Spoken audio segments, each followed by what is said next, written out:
एक बिजनेस ना एक प्रॉब्लम से शुरू होती है। ये बिजनेस ऐसा है कि नीड बेस्ड बिजनेस है, राइट। ये नीड से शुरुआत हुई, जहाँ पे इतनी मूवमेंट शुरू हो गई थी कि एक्चुअली पैकर्स मूवर्स की जरूरत बढ़ने लगी थी।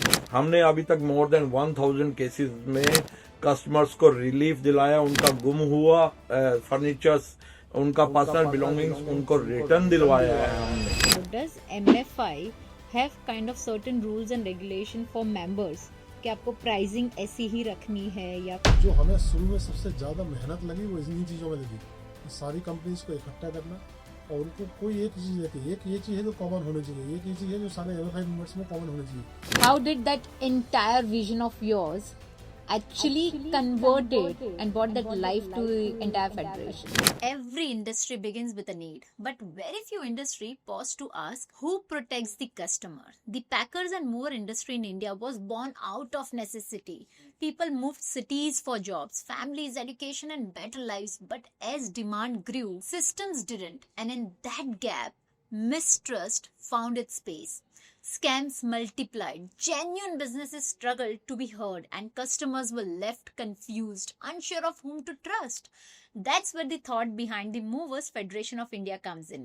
Not as a marketing body, but as an attempt to bring structure to chaos, to separate genuine movers from frauds, and to introduce accountability in an industry that runs largely on verbal promises. On Ek Soch, we are not here to sell hope. We are here to understand whether such efforts can actually rebuild trust, or if the problem runs deeper than we admit. I am Nirali Pandya, and today I am joined by Ajit Sharma and Alok Bhargava, who have seen this industry evolve from the inside and are part of shaping its future. Let's talk about how this journey began, where it went wrong, and what it will truly take to fix it. Them up in my head again. आप दोनों का स्वागत है एक सोच में sir, and thank you so much for accepting our invitation and being there for this entire podcast. Ajit ji and Alok ji, most welcome to our show. जैसे कि ये शो अगर आप देखोगे तो ये पूरा शो है ना एक सोच का है।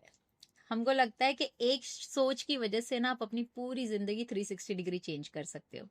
जैसे आपने अपनी फेडरेशन की शुरुआत की, राइट, वो एक सोच से शुरुआत की।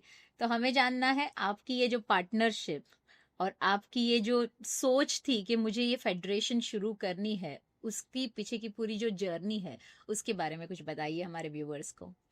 थैंक यू निराली, एक सोच में हमें बुलाने के लिए। और जैसे कि आपने पूछा कि हमने कैसे इसको स्टार्ट किया, मैं 93 से इस बिजनेस में हूँ। It's our parents business.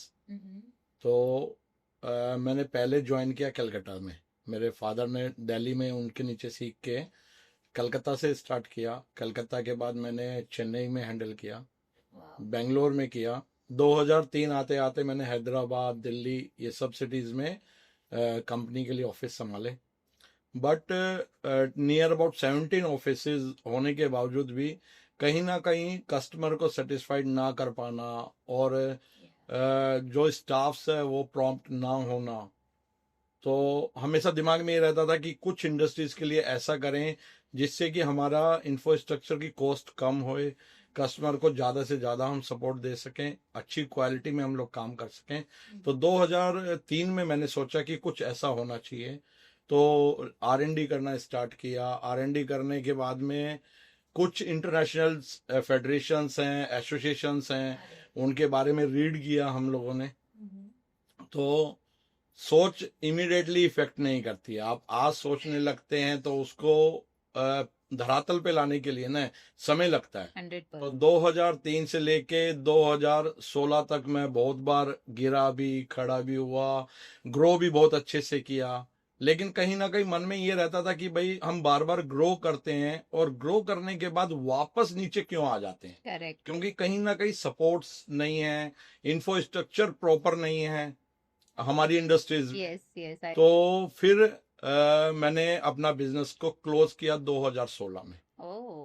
मैंने मेरे जितने एसेट्स थे सब सेल किए, सब छोड़ा, क्योंकि सोच को लाने के लिए, उस सोच को धरातल पे लाने के लिए ना डेडिकेशन की बहुत जरूरत थी। बहुत ही तो मैंने 2016 में धरातल पे लाना स्टार्ट किया। फिर 2017 में मैं बाय रोड घूमा अलग अलग सिटीज में लोगों को मिलने के लिए कि उनकी सोच क्या बोलती है, वो कैसे हमसे कनेक्ट कर सकते हैं। उसी में से एक हमारे आलोक जी कनेक्ट हुए किसी और के थ्रू। मैं इनको डायरेक्ट नहीं जानता था, किसी ने रिकमेंडेशन किया मुझे कि आप पूना में मिस्टर आलोक से बात कीजिए। मैंने इनसे बात करी, इन्होंने अच्छा रिस्पांस किया। तो 2017 में 18 में हमने हमारी पहली फाउंडेशन मीटिंग हमने ऑर्गेनाइज करी बेंगलोर के अंदर। तो इसको ये समय को 2 साल लगा ये पूरा फेडरेशन को लॉन्च करने नहीं, के लिए। 2003 से 2018 अगर आप लगाएं तो 15 साल में मैंने अपना बिजनेस भी संभाला, इसके बारे में भी रिसर्च करा। लेकिन करने के लिए मुझे अपने बिजनेस से हटना था, क्योंकि अगर मैं एक ही चीज कर सकता हूँ, या तो बिजनेस कर लूं या मैं किसी ऑर्गेनाइजेशन को खड़ा कर लूं। करेक्ट। तो मैंने जब 2018 में हमारा हुआ, 9 पीपल्स के साथ हमने वो मीटिंग स्टार्ट करी। बढ़िया। 9 में आलोक जी अवेलेबल नहीं थे, बट इनकी कंपनी का लोगो डेफिनेटली वहां बैनर के ऊपर था, रिलोकेयर का, जिनके ये खुद सीईओ हैं। और उसके बाद में 2019 में लखनऊ में पहली बार आलोक जी से मिलने का सौभाग्य प्राप्त हुआ। काफी सुलझे हुए हैं, माइंड कंसेप्ट क्लियर है, क्या करना है क्या नहीं करना है।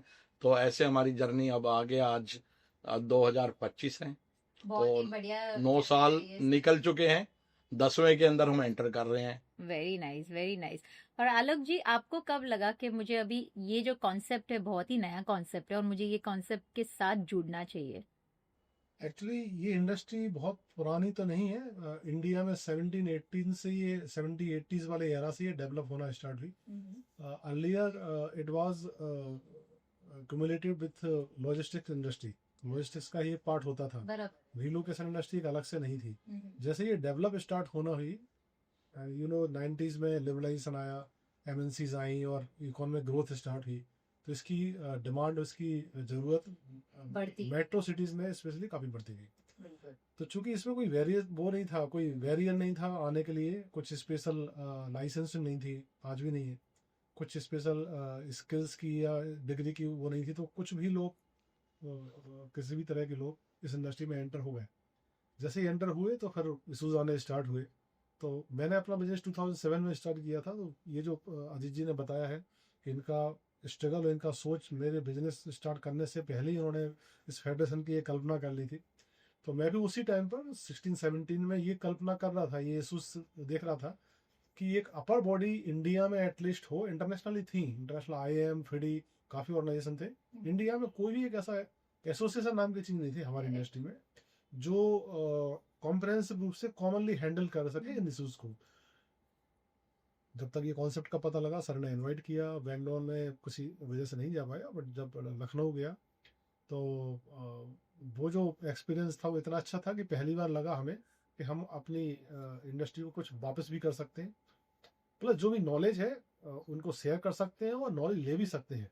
करेक्ट। ऐसा नहीं है कि अजीत जी को या हमें 20-20 साल की नॉलेज है तो इसका मतलब किसी को नॉलेज नहीं है। हम अभी भी हम अपने ग्राउंड स्टाफ, पैकर, सुपरवाइजर और ड्राइवर से भी सीख लेते हैं, और वो इतना अच्छा ग्राउंड एक्सपीरियंस देते हैं हमें। बिल्कुल। तो नॉलेज शेयरिंग थी, SOP सेट करना थे, स्टैंडर्डाइजेशन थे, टेक्नोलॉजी को लाना था, इंटरनेशनल स्टैंडर्ड से मिला के चलना था, जो अब और ज़्यादा रिलेवेंट हो गए हैं आफ्टर ये जो ट्रम्प के टैरिफ और वगैरह की वजह से।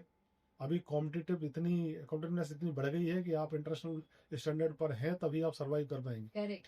तो उन सब चीज़ों को लाना, इंडिया मार्केट में, इंडियंस वर्कर्स में, उनके अंदर वो चीज़ उनके ब्लड में उतारना कि किस तरह से हमें चीज़ों को फॉलो करना है।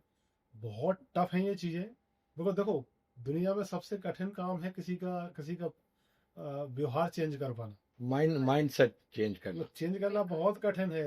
हम नॉन लिविंग थिंग्स को चेंज कर सकते हैं, लिविंग थिंग में चेंज लाना, वो भी उस क्लास को जिनकी तरफ ना किसी गवर्नमेंट की, ना अथॉरिटीज की, ना रेगुलेटरी किसी की नज़र है, तो उनके व्यवहार में चेंज लाना, उन्हें एक चीज़ सिखाना, उनको वो करना बहुत टफ है।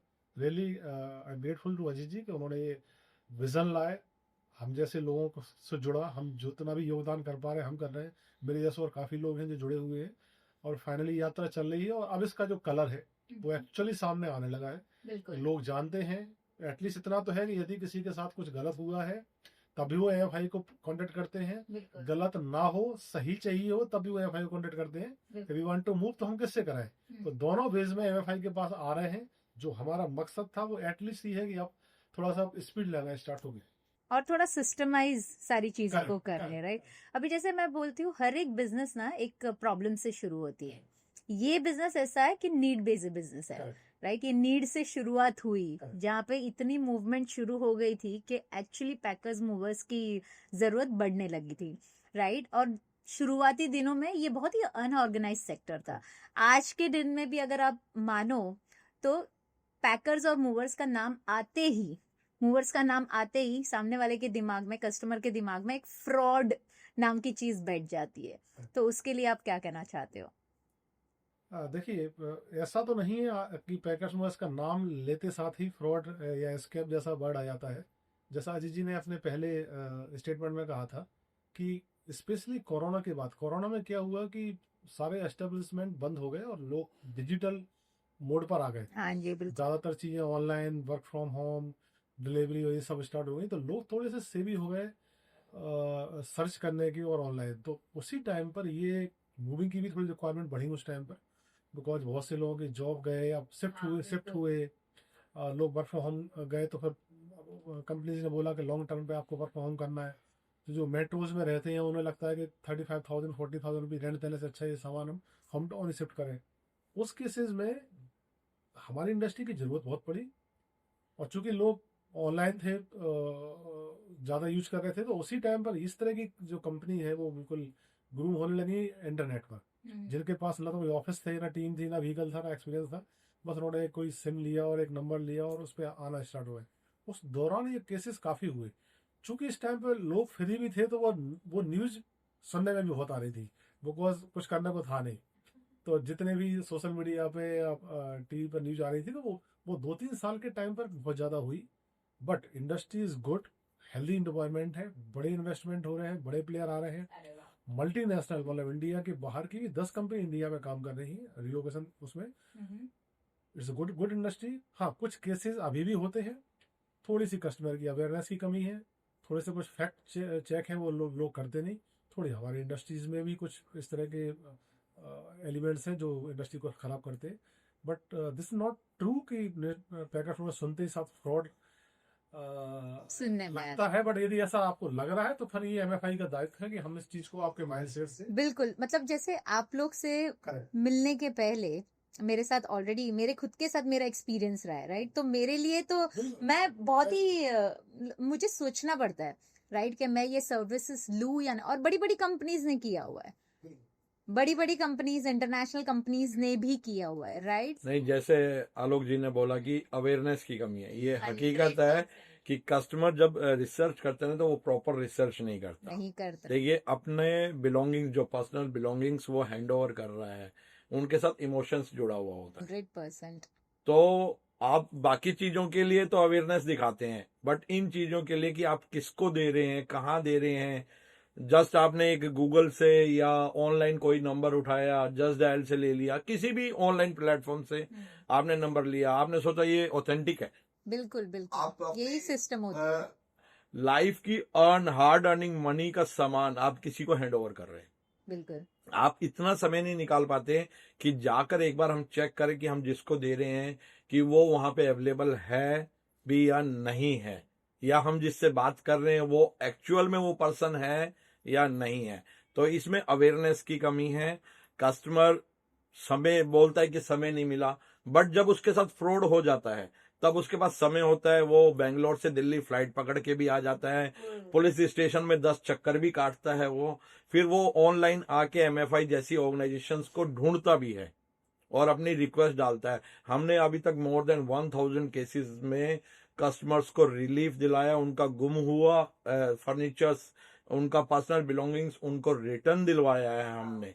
कि जहां पुलिस ने हाथ खड़े कर दिए कि नहीं मिल सकता, वहां हमने उनको ढूंढ के दिया कि उनका सामान कहाँ पड़ा हुआ है। ये एमएफआई ने करके दिया। और जैसे आपने बोला कि अनऑर्गेनाइज्ड पहले से, पहले बिल्कुल अनऑर्गेनाइज्ड नहीं थी। 93 से मैंने स्टार्ट किया, जैसे कि मैंने आपको बताया। उस टाइम पे क्लाइंट वेलकम करता था पैकर का, और ये पूछता था आपके पास वो दिन अवेलेबल है। आज तो कस्टमर आधे घंटे, अगर कोई भी कंपनी लेट पहुंची ना तो उसको हटा के ऑनलाइन कॉल करता कि भैया आप आ जाओ, उसको बनवा कर दिया। बिल्कुल बिल्कुल। बट उस टाइम कस्टमर बोलता था क्या आपके पास टाइम है, मैं अपनी नेक्स्ट संडे की टिकट बुक कर लूं, आप आएंगे जरूर। और जब घर जाते थे ना, अपने साथ डाइनिंग पे बिठा के डिनर ब्रेकफास्ट सब कराए हैं हमारे को। करेक्ट, जैसे आपने सही कहा कि ये इमोशंस जुड़ते हाँ। हैं, मूवमेंट के साथ एक इमोशंस अब जुड़ते हैं। एक इंसिडेंट बताता हूं मैं। एक हम लोगों ने पैकिंग करी, पैकिंग करने से एक टेडी बियर बच्चे का पैक हो गया। ओ, सामान पैक होके चला गया, वेयर हाउस पहुंच गया। शाम जब हुई, उस बेटी ने खाना खाने से मना कर दिया कि आई वांट माई टेडी। उसको उसके घर वालों ने नया टेडी बियर भी दिया, बट उसने मना कर दिया मुझे वही चाहिए। क्लाइंट का कॉल आया, बोला ऐसे ऐसे मेरी बेटी खाना नहीं खा रही है। आप यकीन नहीं करेंगे, स्टाफ से पूछा गया कि कहाँ है, उन्होंने बताया सर इन 3 बॉक्सेस के अंदर हो सकता है। तो वो क्लाइंट की परमिशन से ओपन किया, ओपन करके वो टेडी बियर उनके होटल पहुंचाया, तब जाके उन्होंने खाना खाया। तो इसलिए बोलता हूँ इमोशंस जुड़े हुए हैं। करेक्ट कस्टमर को पहले अपने अवेयरनेस पे काम करना है, तब किसी इंडस्ट्रीज को ब्लेम करना है कि ये फ्रॉड है। Correct correct, I agree.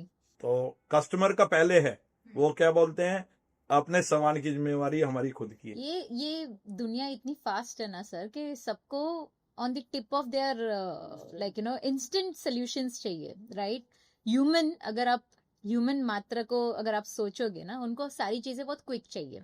और उन्होंने बस ये डिजिटल मीडिया का यूटिलाइज किया, सामने जो पहला दिखा उसको जाके अप्रोच कर दिया, कैजुअल है। राइट। बहुत ही अप्रोच, मतलब वो खुद इतना स्टडी नहीं करते और उनके दिमाग में नहीं रहेगा, राइट। अगर हमको ये जानना है कि अगर हमको किसी भी मूवर्स को अप्रोच करना है, हमारे लिए इमरजेंसी हो, so how MFI can be helpful to the customers. देखिए एमएफआई, आप किसी के भी, एमएफआई नहीं बोलती कि आप हमारे साथ काम कीजिए, और MFI is not into the business. MFI कोई सर्विस नहीं देती। एमएफआई के साथ जो जुड़े हुए मूविंग कंपनीज हैं, जिसे हम #MFI मूवर्स बोलते हैं, वो सर्विसेज देते हैं। हम ये नहीं बोलते कि आप उनके पास जाके काम कराइए, आप किसी का से भी काम कराइए, बट उसकी ऑथेंटिकनेस एमएफआई से चेक करा लीजिए। आप प्री मूव कंसल्टेंसी ले लीजिए जो कि फ्री ऑफ कॉस्ट है। ओके, उसके लिए एमएफआई कोई चार्ज नहीं करती। आप पूछ सकते हैं कि ये हमने कंपनी के साथ मूव कर रहे हैं, क्या ये हमारे एरिया में सही है या नहीं है। तो वो फ्री ऑफ कॉस्ट एमएफआई आपको कंसल्ट करेगी, बताएगी। अगर आप चाहेंगे तो आपको रिकमेंडेशन भी देगी मूविंग कंपनीज का कि आप इनके साथ कर लीजिए।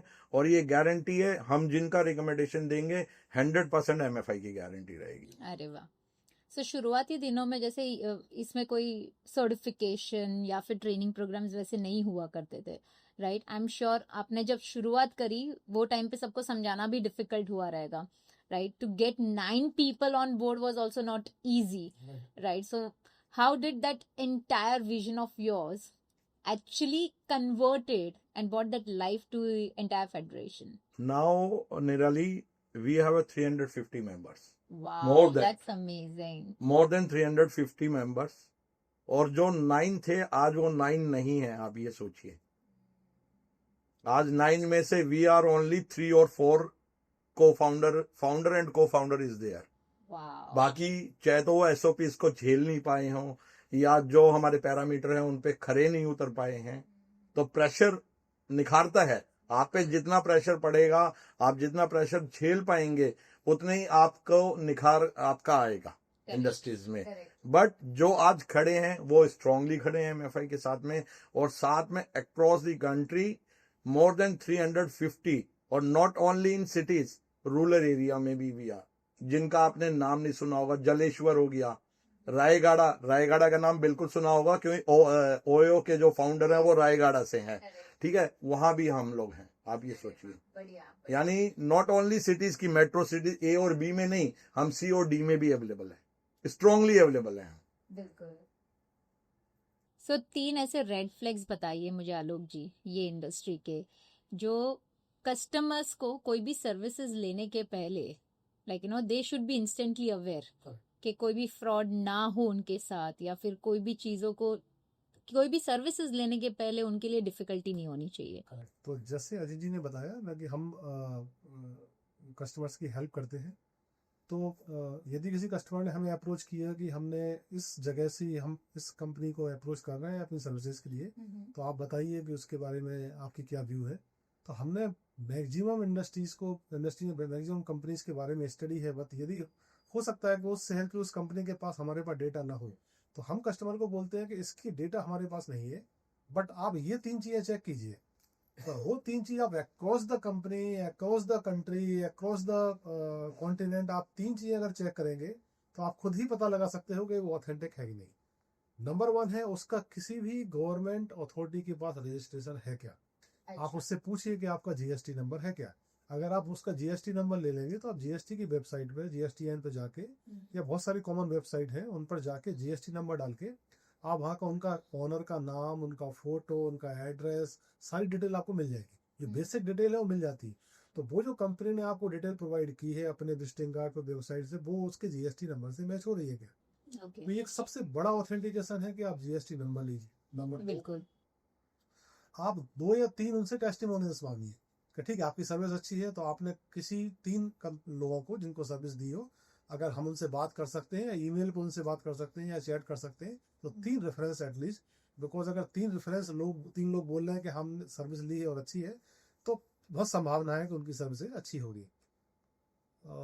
तीसरा ये है कि यदि थोड़ा सा समय है, जैसे अभी अजय जी ने बोला था कि मैं छोटी सी बता रहा हूँ, सब्जी लेने भी आते हैं तो एक बार टच कर लेते हैं आलू हाँ पर जी। उनको, तो उसमें क्या दिक्कत है। अगर 10 15 20 मिनट का टाइम निकाल के अगर उनका कोई ऑफिस है, कोई सेटअप है, तो 100% पॉसिबिलिटीज है कि दे आर एस्टेब्लिश्ड। वो ऑफिस में जाने से पता लग जाता है 4 लोग हैं, काम कर रहे हैं, ऑफिस है, रिसेप्शन है, ऑपरेशन है, एचआर है, क्रू है, कस्टमर सर्विस है। तो वो सेटअप देख के आपको ही कॉन्फिडेंस हो जाएगा that you are giving your belongings in good hand.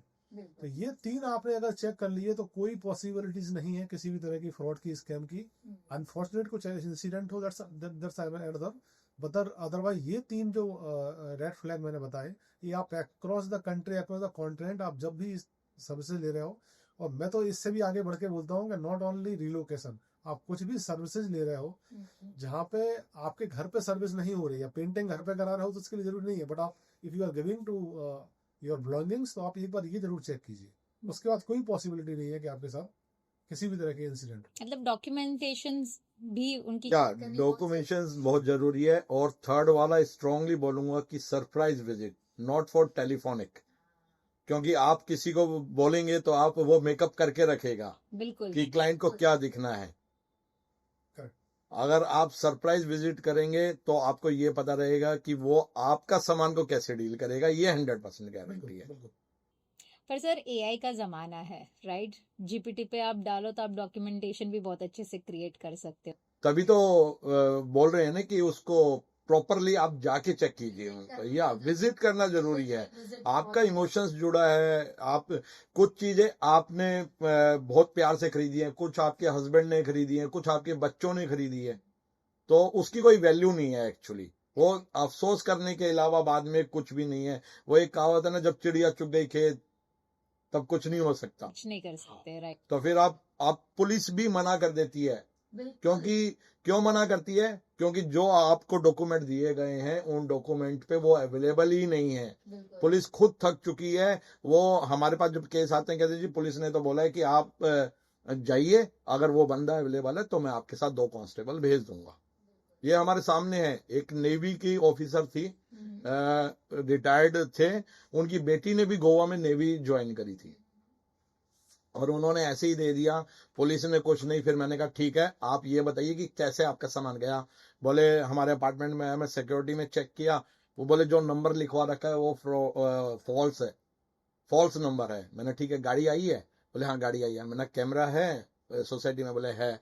मैंने कहा वो गाड़ी का नंबर दीजिए। गाड़ी का नंबर दिया, गाड़ी चेक करी कौन से एरिया में है वो, कहाँ से आए थे। उन्होंने वो एरिया बताया, वहां की 4 मूविंग कंपनीज को कॉल किया कि ये गाड़ी किसकी है। तब उन्होंने बताया ये गाड़ी उस बंदे की है। तब उस बंदे को पकड़ा। उस बंदे को पकड़ने के बाद पता चला जिसने बुकिंग करा वो राजस्थान में कहीं बैठा है, अपने खेतों में काम कर रहा है, बट वो गूगल के ऊपर लिस्टिंग लगा रखी है। कॉल किया, एडवांस दिला लिया, और आप यकीन नहीं करेंगे, कोट इज द 25,000 रुपीज और ही चार्ज ओनली 5,000 रुपीज। ओह, हमसे जब उन्होंने कोट पूछा कि भाई ये सामान कितने में जाएगा, मैंने कहा अप्रोक्सीमेटली 25, अगर मैं मार्जिन ना लूं तो 25।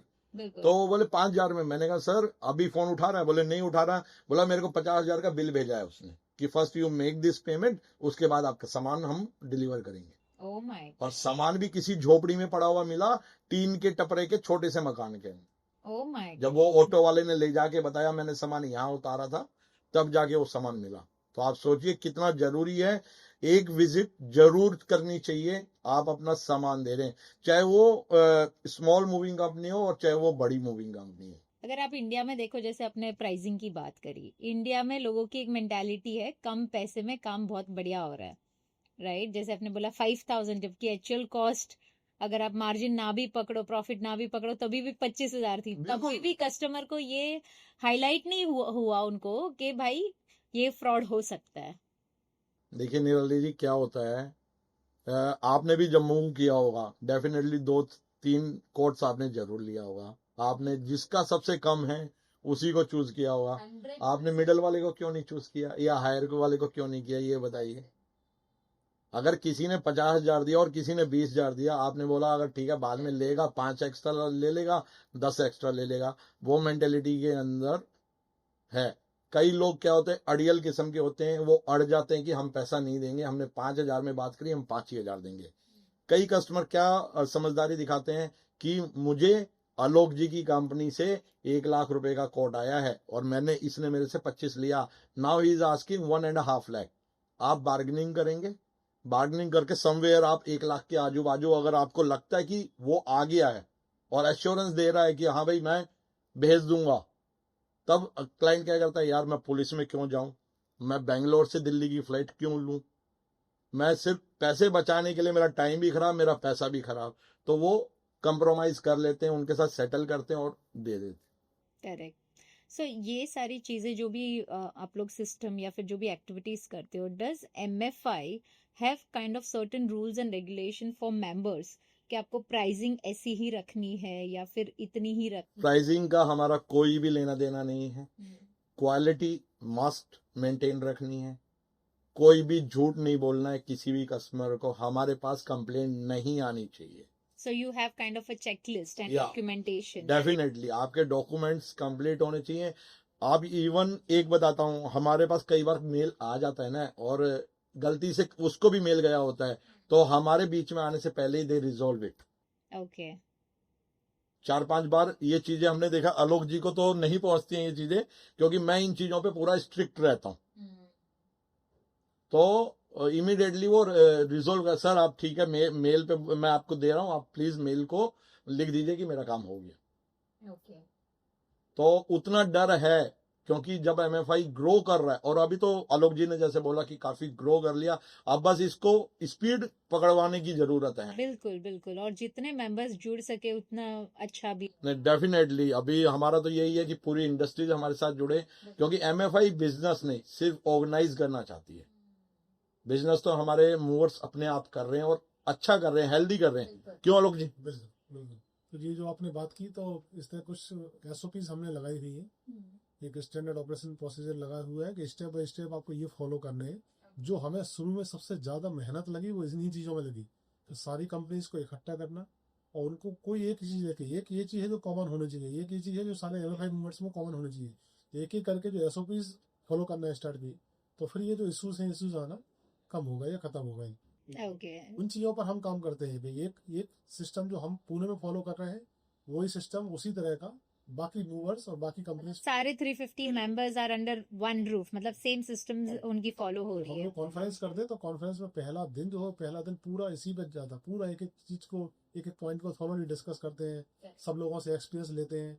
हो सकता है मैंने कोई रूल या कोई प्रोसीजर इम्प्लीमेंट किया और वो वायबल ना हो छोटी सिटी में, वो उनके फीडबैक लेते हैं, कहाँ वहाँ पर क्या क्या सही है, वहाँ पर चलन में क्या है, व्यवहारिक क्या है, कुछ ये मुंबई में व्यवहारिक है, छोटी जगह पे ना हो, या छोटी जगह पर हो, बड़े शहरों में ना हो, तो छोटी छोटी चीज़ें डिस्कस करके उनको रिजॉल्व करते हैं, फ्लेक्सिबल तरीके से उनको मोल्ड करते हैं और फिर नया वो लेके आते हैं।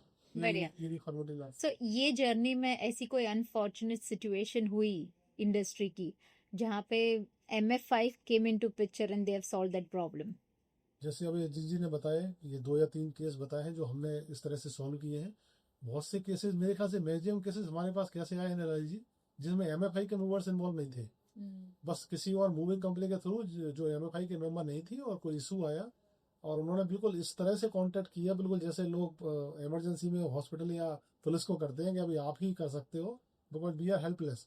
बिकॉज देखो सिस्टम का भी अपना एक वो है, आपको डॉक्यूमेंट्स नहीं है, अब नंबर जो आ रहे हैं बंद आ रहे हैं, अब सिस्टम्स के पास या पुलिस के पास इतना समय नहीं है, नहीं बिल्कुल नहीं। बिकॉज हम मतलब कस्टमर की छोटी सी मिस्टेक्स शुरू में नहीं, तो उसमें क्या है कि थोड़ा एक्सपीरियंस हम लोगों के नेटवर्क कॉन्टेक्ट काम आते हैं कि किस एरिया से किस रिलेटेड है।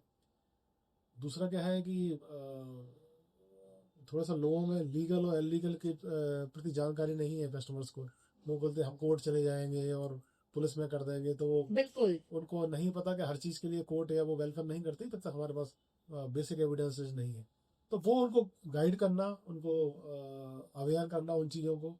तो ऐसे काफ़ी इंसिडेंट हैं। एक मेरे ख्याल से बेंगलोर के केस था, एक लेडी का सामान मतलब ये हुआ कि उनका सामान वैकेट होना था एक घर से, तो उन्होंने सामान बाहर रखा कि टेम्पो आने वाला है, और जो हाउस उन्होंने वैकेट किया था उस हाउस में ऑलरेडी दूसरे पर्सन आ गए और उनका टेम्पो नहीं आया और रोड पे वो सामान रखा था, मतलब रोड पे सामान चला गया, शाम का टाइम है और उनका टेम्पो नहीं आया। तो इस तरह की फिर हेल्प करके उनको टेम्पो अरेंज करा के और उनको होटल स्टे दिला के अगले दिन उनका सेटलमेंट कराया था। इस तरह के काफ़ी इंसिडेंट, ये पूरे का इंसिडेंट है कि बड़ी नामी कंपनी है, नाम नहीं लूँगा इसमें, रात को 8 बजे 9 बजे वो जॉब छोड़ के चले गए, पैकिंग करते करते जॉब छोड़ के चले गए।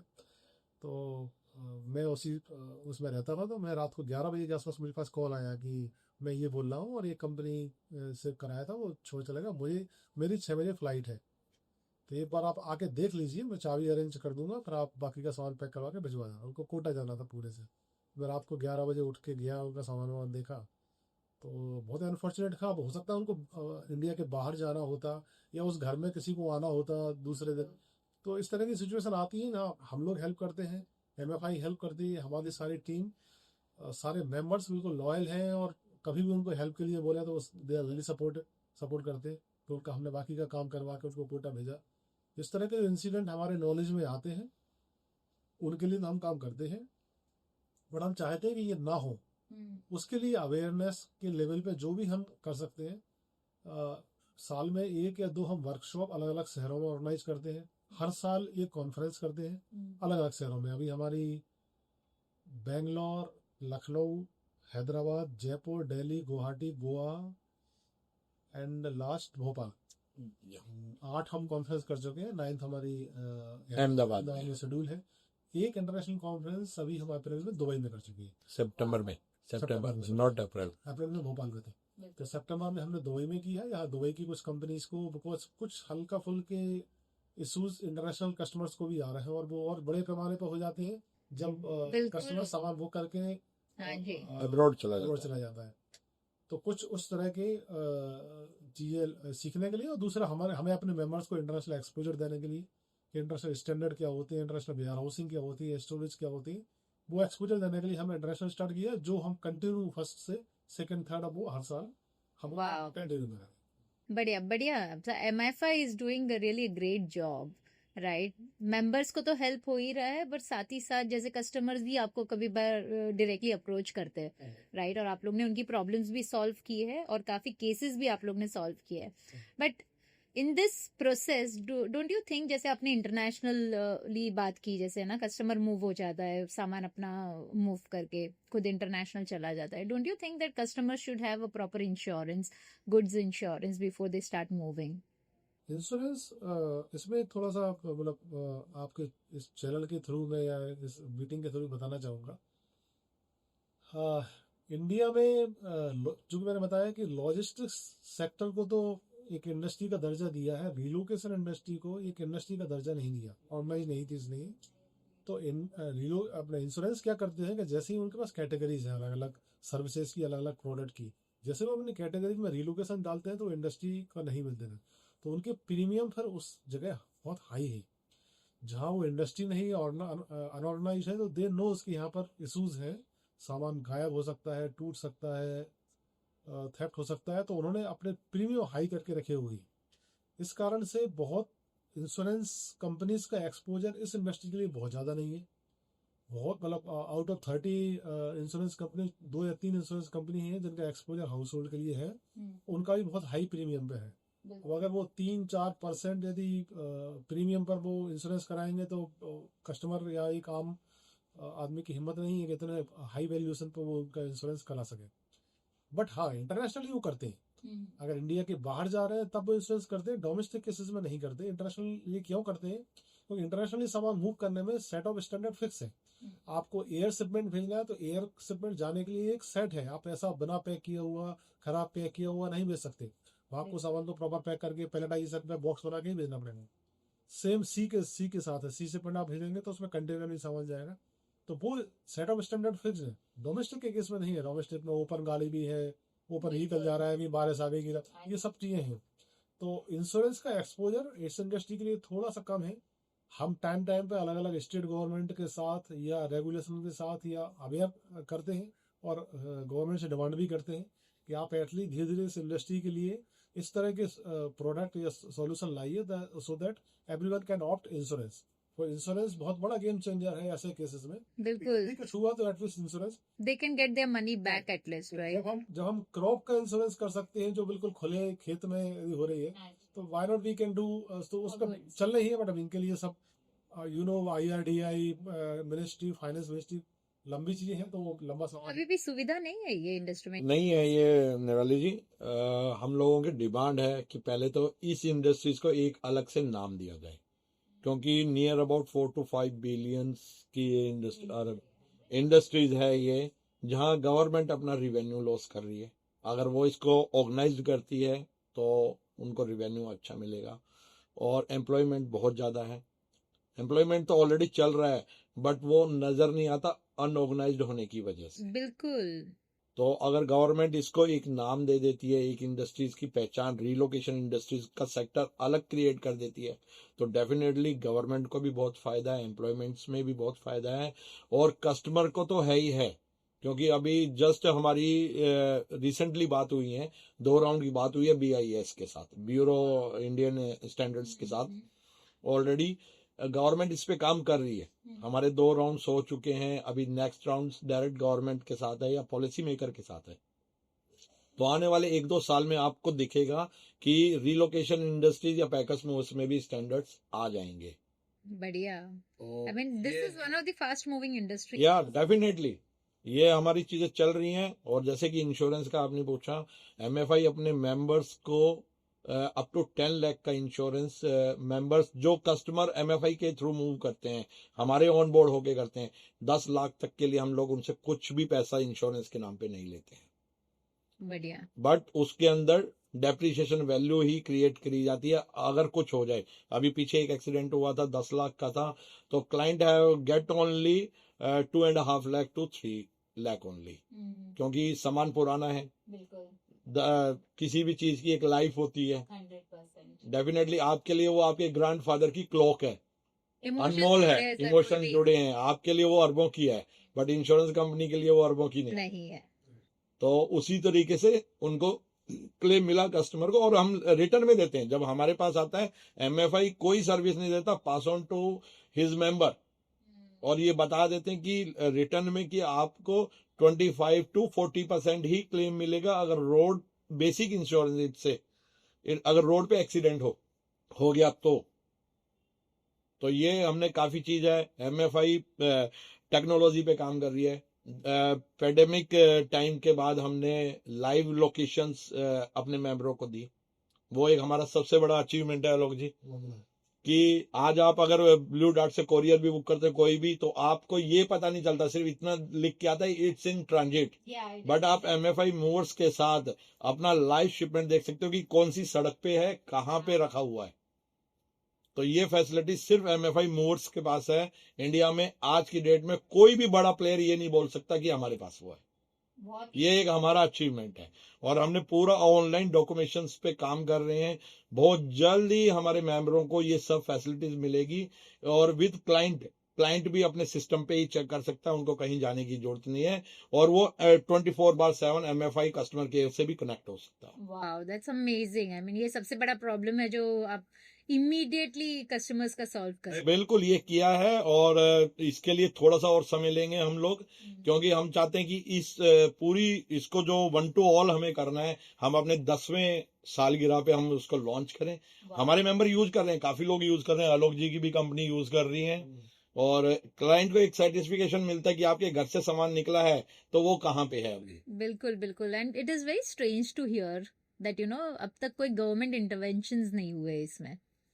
हाँ वो है क्या, अगर आप मुझसे ये पूछें कि कोई एक चीज ऐसी क्या लागू की जाए तो इस इंडस्ट्री में ये सब चीजें खत्म कर दे, बिल्कुल एक जादू, तो वो जो अजीत जी ने बताया वो ट्रैकिंग है। बिल्कुल। अगर आपको लाइव ट्रैकिंग अपने सामान का मिल गया, लाइव ट्रैकिंग मतलब आप समझे जैसे वो जोमेटो की बाइक हाँ, मतलब पता चल जाए इंसान को ये गाड़ी यहाँ चल रही है, यहाँ पे स्टॉप हो गई है, पूरा जीपीएस सिस्टम। अगर ये हो जाए तो 99% प्रॉब्लम ही सॉल्व हो जाए। 100%। तो इसके लिए बेंगलोर में कुछ कंपनी हैं जो ट्रक के साथ, ड्राइवर के साथ उनके मोबाइल से कनेक्ट कर दे, जीपीएस के थ्रू वो सब लोकेशन पता लगा के फास्टैग के साथ में करके और कस्टमर को लिंक के थ्रू भेज रही हैं। इतनी इंटेंस ट्रांसपेरेंसी रख के यदि हम काम कर रहे हैं या दे रहे हैं तो नो वन कैन बीट। अगर ये हम सब अब चक्कर क्या है कि ये हम अपने मूवर्स को तो दे रहे हैं, सारी इंडस्ट्री को नहीं दे सकते, अभी वो अडॉप्ट करने में टाइम लगेगा। तो यदि सब लोग अपना लेते हैं और वो कस्टमर तक पहुंच जाती है तो फिर मेरे ख्याल से काफी सारी प्रॉब्लम अपने आप ही सब हो जाए।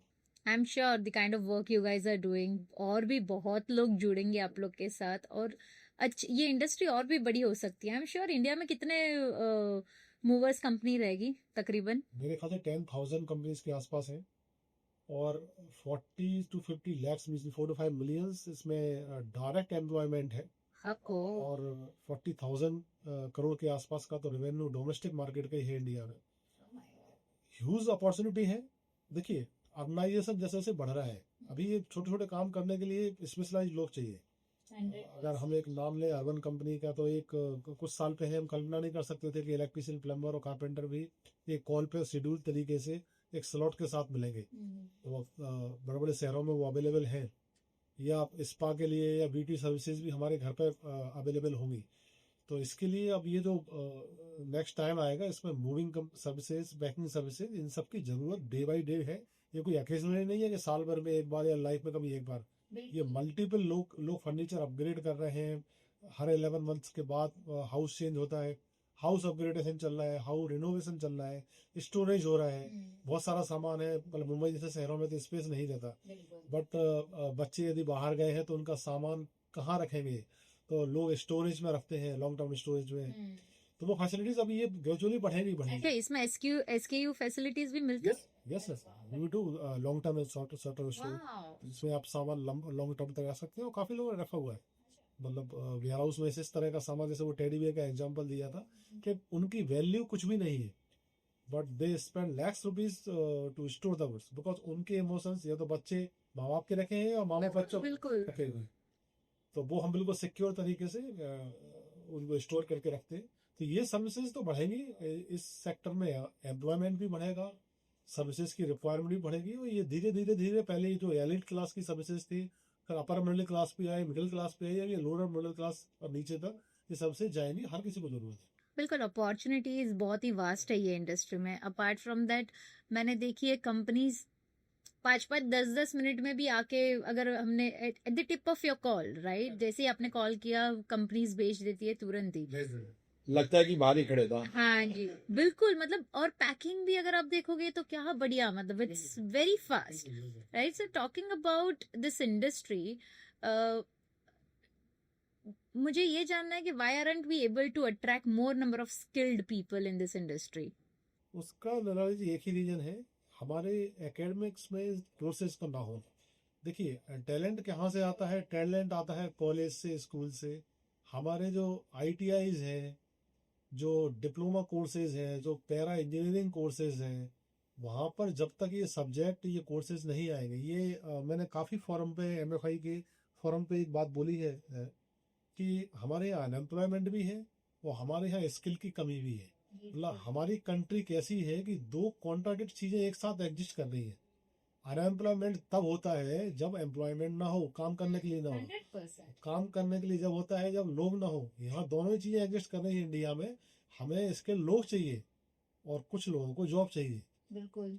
बट ये मैच नहीं हो पा रहा है क्योंकि हमें जो चाहिए वो एकेडमिक्स में नहीं है, एकेडमिक्स जो पढ़ा के भेज रहा है वो मार्केट में नहीं है। नहीं है। तो जब तक वो कोर्सेज आईटीआईज में, डिप्लोमा कोर्सेज में, पैरा इंजीनियरिंग कॉलेज में, इन सब उसमें नहीं आएंगे, जब तब तक वो टैलेंट और वो स्किल नहीं आएगा। हर किसी को अमेजोन में जॉब चाहिए, हर किसी को ओला में वो जॉब चाहिए, बट वो जोमेटो में जॉब चाहिए, बट नो वन वांट कि हम किसी रिलोकेशन कंपनीज में सुपरवाइजर बने जहाँ उनकी स्किल, सैलरी, सोशल सिक्योरिटी सब कुछ वहां से ज्यादा अच्छी तरह से बिल्कुल बिल्कुल, अपॉर्चुनिटीज तो बहुत है। अब बहुत है, बट वो उन्हें उस तरह का एक्सपोजर है, उस तरह की एजुकेशन सिस्टम में, एकेडमिक्स में वो जगह नहीं है। वो जब तक, अब ये एकेडमिक्स चूंकि स्टेट का सब्जेक्ट है, तो जब तक सारे स्टेट्स के साथ मिलके ये कोर्सेज हम नहीं ले। पर सर अगर आप एकेडमिक्स की बात करो, हमारे पास गिन चुन के ऑप्शंस है इंडिया में। एजुकेशन पर्सपेक्टिव भी मैं बोलूँ, गिन चुन के लोगों के पास ऑप्शंस है, करियर ऑप्शंस में बोल रही हूँ। हमारे समय पे हुआ करता था या तो डॉक्टर बनो, या तो तुम इंजीनियर बनो, या तो तुम कॉमर्स ले लो। लाइक हमको क्लैरिटी नहीं है कि हमको करना क्या है। सो मुझे ये जानना है कि जैसे आपने ट्रेनिंग प्रोग्राम्स की बात की, कोर्सेज की बात की, you guys are doing lot of awareness things, right? Are you kind of planning to launch kind of programs? या निराली, हम लोग इन पे काम कर रहे हैं। बताए ना, कुछ चीजें हम हमारे 10th एनिवर्सरी पे, क्योंकि एनिवर्सरी यादगार होनी चाहिए, 100%। तो हम ट्रेनिंग ऑलरेडी हम लोग वर्कशॉप्स कर रहे हैं, ट्रेनिंग्स हम इंटरनल हमारे मेंबर्स के लिए कर रहे हैं, बट पब्लिकली और इंडस्ट्रीज के लिए 10th के अंदर हमने काफी चीजें सोच के रखी हुई हैं जो कि हम लॉन्च करेंगे और इंडस्ट्रीज को गिफ्ट भी देंगे एमएफआई की तरफ से। वाह, बढ़िया है, सुपर। और साथ में अभी जैसे हम आलोक जी ने बताया आपको कि हमने सितंबर में इंटरनेशनल किया, ऑलरेडी हमारे पास वहां से ऑफर है इंटर्नशिप के। वहां की जो बड़ी बड़ी कंपनियां हैं वो बोल रही हैं कि आप अपने यहाँ से भेजिए इंटर्नशिप कराने के लिए, हम ट्रेंड करेंगे। तो we MFI have a lot of options, तो काम कर रहे हैं, बट गवर्नमेंट का सपोर्ट जब तक नहीं मिलेगा तो उसको एकेडमिक में लेके आना थोड़ा टफ है। हालांकि हमारी बातें चल रही हैं, काफी मिनिस्टर्स के साथ बात चली है, उन्होंने भी बोला है।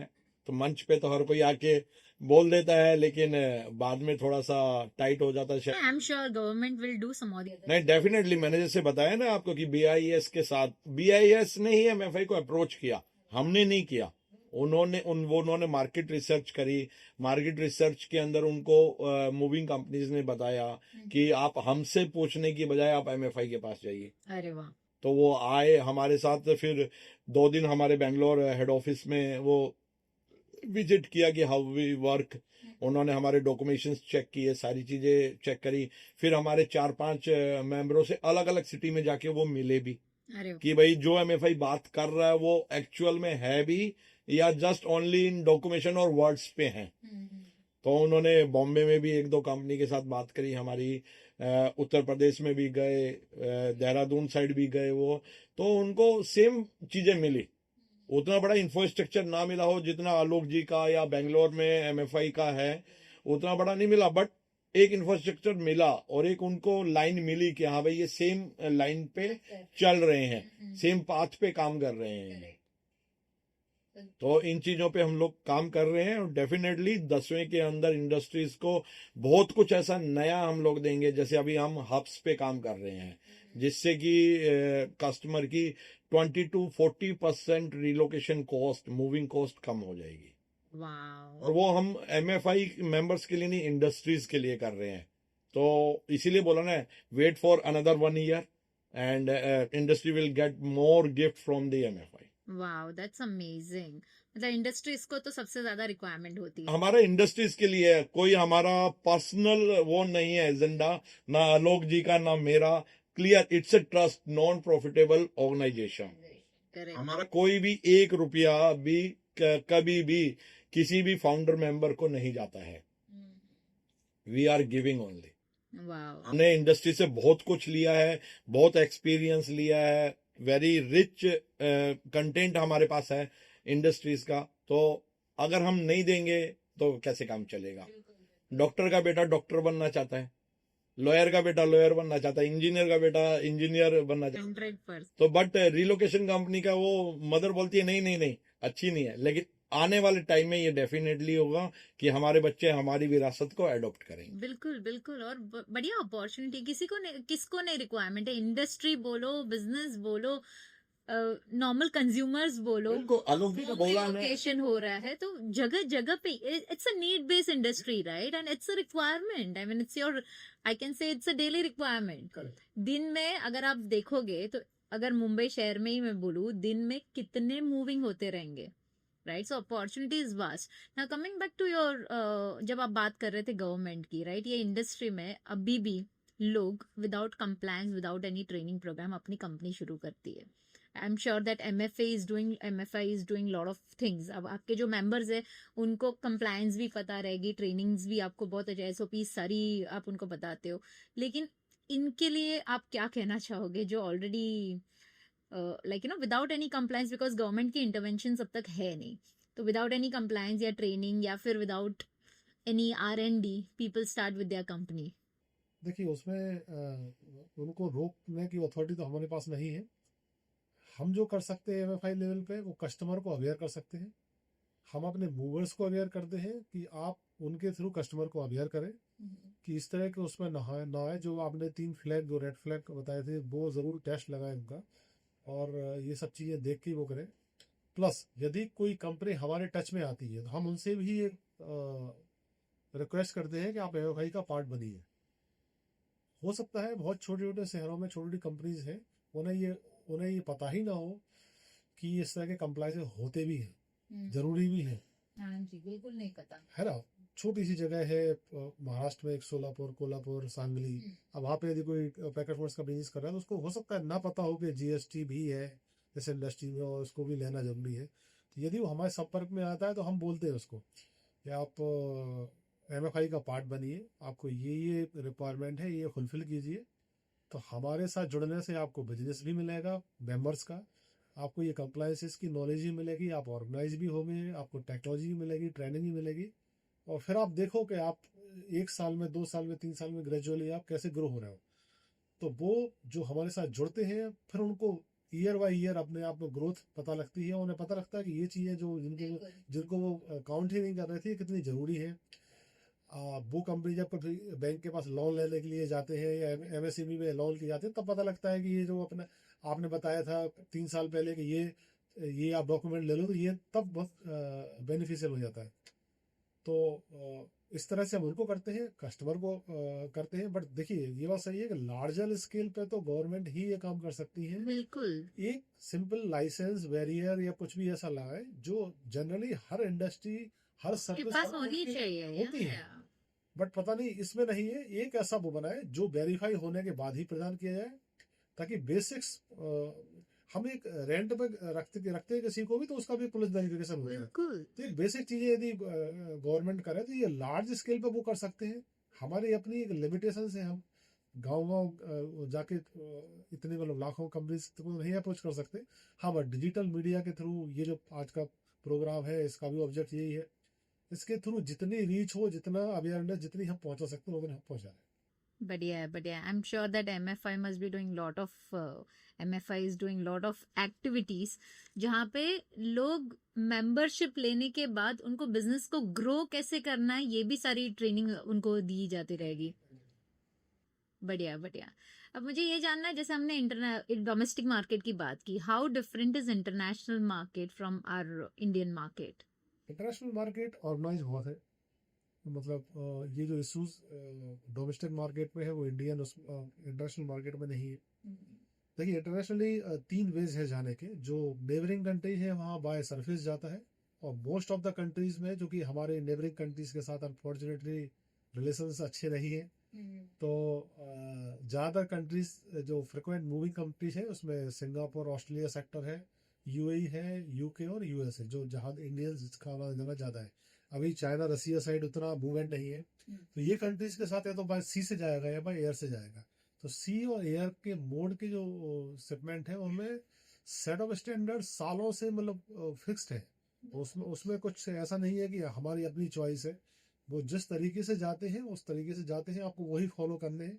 तो वो बहुत ऑर्गेनाइज्ड है, कंपटीशन बहुत नहीं है वहाँ पर। तो ये जो कम रेट वाला ये जो थोड़ा इंडियन कंज्यूमर का बिहेवियर है कि थोड़ा सेल लगी है, 50% डिस्काउंट है, थोड़ा कम वाला, वो वहाँ नहीं है। बिकॉज सी शिपमेंट भेजना है तो उसकी कॉस्ट है, तो एक वो सीरियसनेस कस्टमर को पता है। तो आई कैन से ऑर्गेनाइज है, बड़े स्केल पे है। चूंकि हमें यूके सामान भेजना है तो यूके के पार्टनर से डील करना है, तो उसके एक स्टैंडर्ड है, वो हमें फॉलो करना है, हमारे स्टैंडर्ड उसको फॉलो करने हैं। तो हम भी लाइबल हो जाते हैं वो सब चीज़ें फॉलो करने के लिए। यदि हम ये बिजनेस एक कंटेनर यूएस भेज रहे हैं तो एक कंटेनर यूएस से भी यहाँ आएगा, तो हमें वो उसके कस्टमर को, उस पार्टनर के कस्टमर को उसी तरह से डील, उसी तरह से ट्रीट करना है, उसको वो सर्विस देनी है जैसी वहाँ होती है या वहाँ पे वो हमारे कस्टमर को दे रहा है। तो वो स्टैंडर्ड सारे इंडस्ट्री स्टैंडर्ड फॉलो करने हैं, तो हमें भी सीखने ही मिलता है। और उनको फॉलो करने के बाद जो करेक्शंस इंडस्ट्री में है वो ऑटोमेटिक आ जाती है। बिल्कुल सब डॉक्यूमेंटेड है, वहां पे वर्बली नहीं है। जैसे इंडिया में हाँ हो जाएगा सर, आप टेंशन मत लीजिए करवा देंगे, वहां ये वर्ड नहीं चलता। एवरीथिंग इन रिटर्न, आपको मेल पे डॉक्यूमेशन है। आप बिलीव नहीं करोगे, 15 मिनट हम बात करते हैं और 5 मिनट बाद मेल खोलते हैं तो मेल तुरंत ही आ गया। बिल्कुल, कि हमने क्या क्या डिस्कस किया। Correct correct. सो मुझे लगता है ये जो एआई का जो दौर आया है, लाइक ऑटोमेशन का जो जमाना है, उससे मतलब इंटरनेशनली लोग बहुत जल्दी से अडॉप्ट करते हैं, बट इंडियन मार्केट में how do you think automation या फिर एआई या फिर digitalisation is still affecting our Indian market in movers? AI का काम अपनी जगह बहुत सही है, और डिजिटलाइजेशन का नो डाउट। चीजें डिजिटल हो गई तो आपके पास डेटा होगा, डेटा होगा तो उस डेटा से एनालिसिस कर सकते हो, रिजल्ट लगा सकते हो। मैनुअल देखो सिंपल है, मैनुअल इंटरवेंशन जितना कम होगा प्रोसेस में, उतनी चीजें फास्ट होंगी, एक्यूरेट होंगी। ये बिल्कुल पक्का है। बिकॉज मैं मेल चेक करूंगा और फिर रिप्लाई करूंगा तो मेरी अवेलेबिलिटी जरूरी है। मेरे देहात में एक एआई अगर मेल चल कर वो चेक कर करके वो फॉरवर्ड करता रहेगा, डिस्ट्रीब्यूट करता रहेगा, तो मेरा फिजिकली प्रेजेंस होना जरूरी नहीं है। तो एआई और ऑटोमेशन जिस जिस इंडस्ट्री को टच कर रहा है, जितनी चीजें डिजिटलाइज होती जा रही हैं, वो बेहतरी के लिए ही हो रही हैं। एआई कोई किसी का जॉब नहीं जाने वाला, कोई इंडस्ट्री को खत्म नहीं करने वाला, ये सब सब रिवर्स है। देखा, इम्प्रोवाइज करेगा और मैन पावर का जो एफर्ट्स है वो थोड़ा कम करके स्केलेबिलिटी पे काम ज्यादा होगा। बिल्कुल वैसे ही जैसे कंप्यूटर आए थे तो जब कंप्यूटर, बिल्कुल आलोक जी जैसे बोल रहे हैं, कंप्यूटर आया तब बोला था कि लोगों की जॉब चली जाएगी, ये हो जाएगा। जॉब और क्रिएट हुई है, कम नहीं हुई है। सेम वैसे ही है, एआई पे भी हम लोग बहुत काम कर रहे हैं, चीजें हैं, केपीआई बना रहे हैं हम लोग। मैं बताया ना, 10th के लिए एक अलग ही हम लोगों ने सोचा है कि एक अलग से हम हमारा प्रेजेंटेशन रहे जिसमें एआई भी अपना रोल अदा करेगी।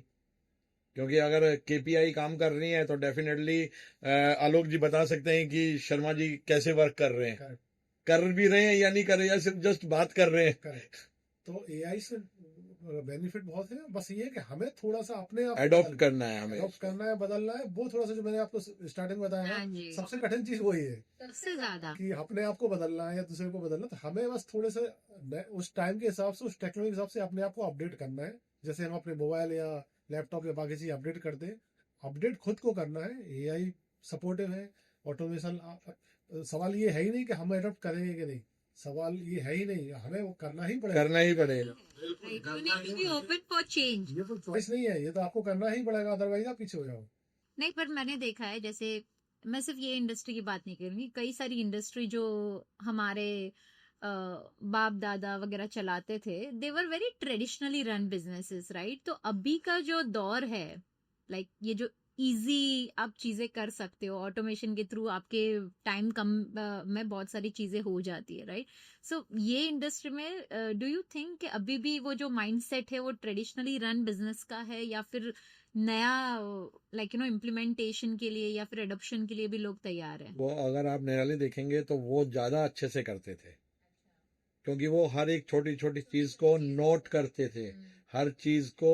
और वहां पे सीधा आके आपको चेयर नहीं मिलती थी। आज आप थोड़ा सा पढ़ के चेयर पे आ जाते हो। वहां पहले जीरो लेवल से आपको काम कराया जाता था, तब जाके आपको हेड ऑफ द डिपार्टमेंट की चेयर मिलती थी। बिल्कुल। तो वो चीज है, एआई बस उसी को काम कर रही है कि उन्हीं चीजों को उठा के वो ऑर्गेनाइज करने की कोशिश कर रही है, और लोग उसको एडॉप्ट नहीं करना चाहते एक्चुअली। क्योंकि एक तो फास्ट हो गया, जो जो काम आपको करने में 10 घंटे लगते थे वो 10 मिनट में करके दे रही है। तो आपके लिए काम बढ़ता जा रहा है, कम नहीं हो रहा है। कम नहीं हो रहा है। आपका एक काम खत्म हुआ तो नेक्स्ट आपके लिए तैयार है। और साथ ही साथ इन्वेस्टमेंट्स भी डेवलपमेंट भी बढ़ रहे हैं। तो ये चीजें हैं, एडॉप्ट करना ही पड़ेगा। जैसे आलोक जी ने बोला है, नहीं करेंगे तो हम खत्म हो जाएंगे, या फिर कोई बाहर के जाइंट्स आएंगे, कंपनीज आएगी, वो हमें खत्म कर दे। पर बड़े बड़े प्लेयर्स जैसे how do you see branding and marketing in this segment? Because मैंने देखा है बड़े बड़े प्लेयर्स अच्छा खासा ब्रांडिंग और मार्केटिंग कर रहे हैं, जो अच्छा खासा टर्नओवर है, they don't believe in branding and marketing. वो ऑलरेडी कर चुके हैं इन्वेस्ट, इसलिए वो नहीं कर रहे हैं। आज उनका नाम है तभी नहीं कर रहे ना। बट जो आज एमएफआई कर रही है, उन्हें करना चाहिए था। अगर वो स्टार्टिंग से करते तो डेफिनेटली जो इतनी कमजोर अनऑर्गेनाइज्ड इंडस्ट्रीज है वो नहीं होती। आप ऑटो सेक्टर देख लीजिए, या कोई भी सेक्टर उठा लीजिए, कंप्लाइंसेस है वहां पे, लाइसेंसेस है। आपको कम से कम 10 डिपार्टमेंट से लाइसेंस लेना है, बट यहाँ पे आपको किसी से नहीं लेना है। सिर्फ 100 रुपए का एक सिम चाहिए है, और एक टेबल, चाहे रेंट के रूम पे। किसे पता है रेंट का रूम है भी या नहीं? ट्रेडर भी बहुत अच्छा आप- खासा काम कर लेता है ये इंडस्ट्री में, मैंने देखा मिडल मैन भी बहुत अच्छा खासा कमा लेता है। देखिए कमाई है, जैसे आलोक जी ने बताया, मार्जिन बहुत है। अगर इसको हम एकेडमिक में लेके आ जाएं, जो जोमेटो में या गूगल में लोग कमाते हैं ना, वो यहाँ भी उससे अच्छा कमा सकते हैं आलोक जी। सोशल सिक्योरिटी के साथ। हाँ, सोशल सिक्योरिटी के साथ। लेकिन हाँ, मेरा मानना ये है नरेश जी, ब्रांडिंग में जैसे आपने बात की, तो सबसे बढ़िया ब्रांड एम्बेसडर होता है आपका सेटिस्फाइड कस्टमर। उससे अच्छी ब्रांडिंग कोई नहीं कर सकता। आप एक कस्टमर को सेटिस्फाइड कीजिए, वो अपने सर्कल में, अपने व्हाट्सएप ग्रुप में, सोशल मीडिया के थ्रू इतने लोगों को तक वो बात पहुंचाएगा। और जब मेरे पास एग्जांपल है कि अजीत जी ने कोई सर्विस ली है, निराली जी ने कोई सर्विस ली है, और सी सेटिस्फाइड, तो फिर मैं उसके पास बिल्कुल हाथ बंद करके जा सकता हूँ। तो आप अपने कस्टमर को ध्यान रखिए, उनको अच्छी सर्विसेज दीजिए। ठीक है, थोड़ा इंडियन कस्टमर के रेट्स को लेके इशू है, बट आप अगर वो मैच कर सके, वो अच्छी सर्विसेज दिए, उससे अच्छा ब्रांड एम्बेसडर आपका कोई नहीं है। वो जो वर्ड ऑफ माउथ से आपकी पब्लिसिटी होगी, उसका कोई रिप्लेसमेंट ही नहीं है। Word of mouth is one of the best thing. पर जब हम स्केलेबिलिटी की बात करते हैं, how does this industry look like? मतलब जितना पैसा आपको ब्रांडिंग या मार्केटिंग में लगाना रहता है, जैसे अगर आप व्हाट्सएप कैंपेन भी कर लो, so are people open for this kind of activity as well? करते हैं। बहुत हैवी इन्वेस्टमेंट है ब्रांडिंग में भी, मार्केटिंग में भी। हम लोग जो हमारे इंडस्ट्री की बड़ी कंपनीज है, तो कहते हैं एचआर की कॉन्फ्रेंस होती है, वो पूरी कॉन्फ्रेंस स्पॉन्सर करते हैं। बहुत से 5 स्टार्स में उनकी कॉन्फ्रेंसेज होती हैं, वर्कशॉप्स होती हैं। हम लोग कॉर्पोरेट के साथ इंटरेक्ट करते हैं। एक्चुअली मूविंग में क्या है कि मूविंग में 2 सेक्टर है, एक B2B है, B2C है। एक तो वो है जिनको शिफ्ट करना है, उन्होंने सीधा मूविंग कंपनी का काम किया। एक B2B है कि जिनको मूव करना है, उन्होंने अपनी कॉर्पोरेट में रिक्वेस्ट डाली है, उनका कॉर्पोरेट हमसे डील करता है और पेरोल टू कॉर्पोरेट करता है। तो इस तरह के कॉर्पोरेट से हम इंटरेक्शन करते हैं, उनके एम्प्लॉइज के साथ, उनके जो एचआर हैं, एडमिन के साथ, उनके साथ करते हैं। तो बहुत सारी ब्रांडिंग, बहुत सारी वर्टिकल्स बिल्कुल वर्टिकल्स हैं, तो बहुत अलग अलग तरह के हैं। तो उन पे ब्रांडिंग पे भी खर्च होता है, सेल्स एंड मार्केटिंग में भी होता है। वो बिजनेस ग्रोथ की चीजें हैं, वहाँ इशू ज्यादा नहीं है। इशू केवल B2C में ज्यादा है। बिकॉज B2B जब बात होगी तो कंपनी सब चीजें टेस्टिंग करके ही 100% प्रॉपर R&D टीम होती है उनकी। एनरोल करते हैं। शुरू में छोटे छोटे जॉब देते हैं, तो सालों लगते हैं उनको एक प्रॉपर वेंडर बनने में। तो वहाँ इशूज नहीं है उतने। B2C सेक्शन में ज्यादा है, जहाँ एक लेमैन है, उन्हें नहीं पता, कहीं से उन्होंने नंबर लिया, व्हाट्सएप फॉरवर्ड के थ्रू या डायरेक्ट कॉल कर दिए। वहाँ पे थोड़े से इशूज ज्यादा है, जहाँ MFI को काम करने की जरूरत ज्यादा है। बिल्कुल, जैसे मैंने कहा मेरे साथ एक्सपीरियंस ऐसा रहा। आप बताएंगे क्या हुआ आपके साथ, जी, मेरा तो शेयर करना movement चाहेंगे भी अपने इस हाँ शो में? जी, बिल्कुल बिल्कुल। मेरा तो मूवमेंट भी बहुत छोटा सा था, लाइक 5000 का था। हुआ ये, मैं जो कंपनी में काम करती थी, उनके जो ब्रोशर्स थे, राइट, वो मैं कैरी करना भूल गई थी। So I went to Bhopal. Okay, तो मुझे भोपाल में वो डिलीवरी चाहिए थी। So my husband he called someone, यहाँ पे कांदिवली में किसी को कॉल किया, उसने बोला हाँ हम भिजवा देंगे, दूसरे दिन ही एयर से पहुंच जाएगा। और मेरा पार्सल नहीं आया। वो तो छोड़ो, मेरा पैसे भी गए। मेरे को बकायदा उसने बिल वगैरह इनवॉइस वगैरह दिया हुआ था। हमने कॉल किया, सब कुछ किया, but end of the day like then हम भी भूल गए। राइट, क्या क्या ही करे। बड़े नहीं हुए, ब्रोकर भी नहीं। ब्रोशर भी नहीं आया, पैसे भी गए मेरे 5,000। राइट, छोटी सी मूवमेंट थी वो, ज्यादा बड़ी नहीं थी, बट हैविंग दैट छोटी सी ही थी। हाँ वो एक ब्रूशर थे सिर्फ। बिल्कुल बिल्कुल। वही आपका हाउस होल्ड होता, आपकी पूरी फैमिली, इंटायर फैमिली अगर वहां पे मूव हुई होती तो फिर आप सोचिए और क्या होता। बिल्कुल नहीं, बहुत सेंसिटिव चीजें हैं। अगर आपने रिसेंट न्यूज सुनी हो, अनुष्का शंकर का कोई शो था, पंडित रविशंकर की लड़की अनुष्का शंकर जो सितार प्ले करती है, वो किसी कंट्री में गई है और उनका शो था और वो गिटार डैमेज, सॉरी उनका जो सितार था वो डैमेज पहुंचा है। देखिए, आपके ब्रोशर थे, फिर प्रिंट हो सकते हाँ हैं, जी। फादर का फोटो, जैसे वो टेडी बियर का एग्जांपल दिया। कुछ चीजें ऐसी हैं जिनके लिए इंश्योरेंस कंपनी 1 करोड़ रुपए भी दे दे, वो रिप्लेसमेंट नहीं है उनका। नहीं होगा। तो उन चीजों को हम नहीं चाहते कि वो डैमेज हो और इंश्योरेंस से क्लेम हो। हम चाहते हैं कि वो ना डैमेज हो, न ये क्लेम की नौबत आए, प्रॉपर तरीके से हैंडल हो, प्रॉपर तरीके से दिए जाए। बिकॉज उस सितार की वैल्यू अब उस अनुष्का शंकर को पता होगी कि वो आर्टिस्ट क्या होते हैं, जिन इंस्ट्रूमेंट से प्ले करते हैं उनको उनकी हैबिट होती है। तो ऑडियंस है, टिकट्स बुक है, सब है, वो सितार टूट गया छोटी सी हैंडलिंग की वजह से। तो वो सेट ऑफ स्टैंडर्ड है, फॉलो करना चाहिए इंडस्ट्री में सबको। और इस तरह की They need to be responsible enough. नहीं, रिस्पॉन्सिबल होना बहुत जरूरी है। अगर आपने चार्ज किया है तो उसको जिसने पे किया है ना, उसको फील होना चाहिए कि वैल्यू फॉर मनी है। बिल्कुल बिल्कुल। अगर हम 1 रुपए का, जैसे मैंने बताया, सर्विस इंडस्ट्रीज में कोई भी प्राइस टैग नहीं है, फिक्स्ड नहीं है। प्रोडक्ट में है, ये ब्लेजर है, 7,500 लिखा हुआ है, जब टंगा हुआ है ना वहां पे लिखा है कि 7,500 का है, ठीक है। बट कार ट्रांसपोर्टेशन लिखा है या हाउस होल्ड मूवमेंट में, वहां कोई प्राइस टैग नहीं है। बिल्कुल। अगर हम 1 रुपए वाला भी आपको मिल रहा है, 1 रुपए वाला 1 रुपए की सर्विस देगा, 10 रुपए वाला आपको 10 रुपए की ही सर्विस देगा। तो वो जब अगर 10 रुपए आपसे चार्ज कर रहा है, आपको पता है कि किसी ने 2 रुपए कोट किया है या 1 रुपया कोट किया है और ये 10 रुपए, तो उसे रियलाइज होना चाहिए, फील होना चाहिए कि मैंने 10 रुपए दिया तो इट्स ए वर्थ। ये कस्टमर को फील होना चाहिए और सामने वाले का ये अधिकार है कि उसको ये फील कराना चाहिए। अभी एक रिसेंटली कस्टमर भेजा, वो उसका लास्ट ट्रांसफर था, he is in Indian army में था, जॉब कर रहे हैं वो।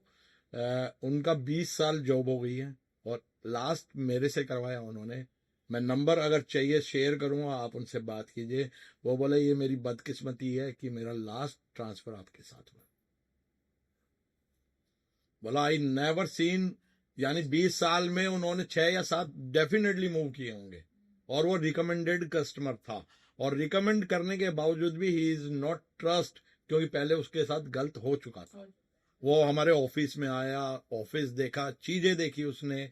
जब उसने देखा वो सेटिस्फाई, फिर भी बोल रहा नहीं मेरी कार मेरे सामने। मैंने कहा सर कार रात को 1 बजे चढ़ती है, 100% आपकी गाड़ी चढ़ के जाएगी, चल के। बोले नहीं लोग चला के ले जाते हैं, ये वो है।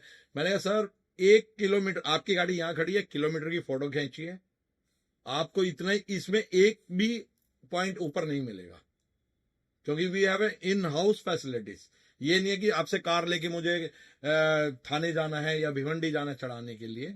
हमारे कुछ जो हब्स हम अब तैयार कर रहे हैं, इन हाउस सारी फैसिलिटीज है, आपको कहीं नहीं जाने वाला। और अभी हम आने वाले टाइम में 0 ड्राइव डिलीवरी पे काम कर रहे हैं हम लोग, कि आपकी कार अगर आपके घर से पिक करी है तो वो आपके घर से ही लोड होगी और वहां पे भी डेस्टिनेशन में भी आपके घर पे ही उतरेगी। ऑलरेडी वर्क स्टार्ट हो चुका है उस पर, हम कर भी रहे हैं वो लोगों के लिए। बट उसके लिए डेफिनेटली यू हैव टू पे मोर। 100% इन्वेस्टमेंट्स तो हाँ, आपके इन्वेस्टमेंट्स हैं, क्लाइंट यही नहीं देखता ना। जितनी अच्छी सर्विस ना, उतना इन्वेस्टमेंट आपको करना ही पड़ेगा। because ये अच्छी सर्विस निराली जी सिर्फ इंफ्रास्ट्रक्चर की वजह से ही आती है। अगर आलोक जी ने 1 करोड़ 2 करोड़ अपने इंफ्रास्ट्रक्चर पे खर्चा किया है ना, वो कस्टमर के लिए ही किया है, अपने लिए नहीं किया कि वो आपको अच्छी सर्विस दे सके। कस्टमर ये नहीं समझता। अगर उन्होंने 2 करोड़ पहले लगाया है तो डेफिनेटली वो उसका रिटर्न तो लेंगे ना। 100%। अडानी ने पाइपलाइन बिछाई गैस की, कब बिछाई थी और आपको घर में कब मिली है? और क्या अडानी ने वो पाइपलाइन 600 रुपए लेने के लिए बिछाई थी? आप ये सोचिए। क्यों लोग जी? बिल्कुल सही है। आज नहीं बिछाई ना, 20 साल 25 साल पहले बिछाई है, लोगों को आज मिल रही है घर में। तो उन्होंने तो 20 ईयर्स बैक इन्वेस्टमेंट किया है अपना। हमने 2 ही ट्रिप में ये चीज नोटिस की, वहाँ पे जब कंपनी से बात की कि जैसे हम कार की सर्विसिंग के लिए जाते हैं ना, तो इंडिया में अभी यही है कि या तो आपको कार सर्विस स्टेशन तक भेजनी है, या तो सर्विस स्टेशन से कोई ड्राइवर कलेक्ट करके जाएगा। तो ये हम लोगों ने दुबई में देखी, कुछ व्हीकल्स ऐसे उनके डिजाइन किए, स्टडी किए कि आपका सर्विसिंग वाली कार के लिए भी एक कार पिक करने आएगी सर्विस स्टेशन से, तो कार पिक करके सर्विसिंग के बाद आपको घर पे कार ड्रॉप करेगी। तो उसमें कोई भी ड्राइवर का इन्वॉल्वमेंट नहीं है। ये छोटी छोटी जो अजीज बात करते हैं, जीरो ड्राइव डिलीवरी, कि ये जो अब देखो ड्राइवर आएगा तो अगेन ह्यूमन इंटरवेंशन आया तो फिर सूज आए, करेक्ट। तो हम घर पे कलेक्ट करेंगे, घर पे डिलीवर करेंगे, आपके सामने लोड है, आपके सामने अनलोड है, बीच में कुछ है। तो इन चीज़ों पर, जितनी चीज़ों को टेक्नोलॉजी बोलो या अपडेशन बोलो, बाहर की कंपनी से सीख के यहाँ पे इम्प्लीमेंट करेंगे तो कुछ चीज़ें फिर आई गेस ये तभी ऑर्गेनाइज सेगमेंट में आएगा जब नए नए इनोवेशंस होंगे। जैसे आपके जैसे जो लीडर्स है, like you guys are doing such an amazing work, having this federation, आपका जो गोल है, I am sure you will reach to the mass and the volume. और जैसे आपने कहा, इंडिया में ही 10,000 से ज्यादा ऑलरेडी मूवर्स की कंपनी बहुत ज्यादा है, 10,000 तो लिस्टेड हैं कि आपको मिलेंगे, भी बहुत रहे। हाँ, लेकिन लाखों की तादाद में मूविंग। 100% I agree. 10,000 तो जस्ट हम वो बता रहे हैं कि जो हम अब बॉम्बे में ही मेरे ख्याल से 4-5 जा रहे होंगे, बॉम्बे में। नहीं, मुंबई में ही बहुत बहुत ज्यादा लोग हैं। मैंने बोला ना, जैसे ये जो लिस्टेड कंपनी की आप बात कर रहे हो, अनलिस्टेड में भी इतने सारे रहेंगे, लाखों हैं, मैं बताया ना, लाखों हैं। मेरा तो इंटरेक्शन बहुत होता है लोगों से। इसमें अर्निंग अपॉर्चुनिटीज भी बहुत ज्यादा है, बहुत ही ज्यादा है, with so much of infrastructure जो डेवलपमेंट हमारे यहाँ पे भी हो रहा है, राइट। मूविंग की रिक्वायरमेंट सभी को है, it's a need based industry. चले जी, अभी बहुत स्कोप है, स्पेस बहुत है इंडस्ट्रीज में। बिल्कुल। MFI के लिए करने के लिए 99% अभी कुछ नहीं हुआ है, यानी हम सिर्फ 1% भी प्रॉपरली नहीं कर पाए हैं। करेक्ट। इतना जो मेरा विजन है, जो मुझे दिखता है, उसमें अभी बहुत स्पेस है इंडस्ट्रीज के लिए काम करना, और डेफिनेटली हम करेंगे। हम हैं, बाद में हमारी जनरेशन्स हैं, या हमारे जो भी मेंबर हैं जो आज 8-8, 9-9 साल से जुड़े हुए हैं, नए तो जुड़ रहे हैं हमारे साथ, बट सबसे खुशी की बात है जो हमारे पुराने मेंबर्स चले हुए आ रहे हैं, कंटिन्यूसली दे विद अस। क्यों लोग जी? Correct. And I believe learning never stops, right. Definitely हम भी सीख रहे हैं। 100% विद इन द प्रोसेस भी आप लोग कई सारी चीजें सीख रहे रहोगे। जैसे आपने बोला, नए इन्वेंशंस लेके आना है, नए इनोवेशंस लाना है, जीरो ड्राइविंग आप जो लॉन्च करना चाहते हो, राइट। ये सब चीजों के लिए भी बहुत ज्यादा ऑब्जर्वेशन स्किल्स चाहिए कि कहाँ पे क्या चल रहा है और हम क्या नया लेके आ सकते हैं। तो आई एम श्योर कि मैं सिर्फ स्किल्ड लोगों की बात नहीं करूंगी, अनस्किल्ड लोग भी आके बहुत सारी चीजें सीख सकते हैं। डेफिनेटली, बिल्कुल। इसको आप एक मास्टर्स की तरह आप अगर लोगे, लाइक ये फेडरेशन के साथ आप जुड़ के जो भी वर्कशॉप्स करो या फिर कॉन्फ्रेंसेस करो, I am sure they gonna take lot of things, right. एक बिजनेस ही सीखते हैं वो, राइट। सो वो बहुत ही बढ़िया काम जो आप लोग कर रहे हो। अभी आज से 5 साल के बाद, what is the vision of MFI? How far you guys want to reach? 5 साल के बाद हमारा विजन यही है कि मैक्सिमम कंपनीज MFI के अम्ब्रेला के नीचे आए, वो इंटरनेशनल स्टैंडर्ड्स फॉलो करें, टेक्नोलॉजी के साथ कदम से कदम मिलाएं, अपने इंटरप्रेन्योरशिप स्किल्स को डेवलप करें, अपने एरिया में एम्प्लॉयमेंट जनरेट करें, बिकॉज ये बहुत बड़ा एम्प्लॉयमेंट जनरेटर भी है इंडस्ट्री। 100%। छोटी छोटी जगह उन लोगों को स्पेशली जो अनस्किल्ड है, पढ़े लिखे नहीं है, या किसी रीजन की वजह से उनको पढ़ाई छोड़नी पड़ी, उनको बहुत इस सेक्टर में, इंडियन एम्प्लॉयमेंट मार्केट में उस सेक्टर को जगह थोड़ी कम है।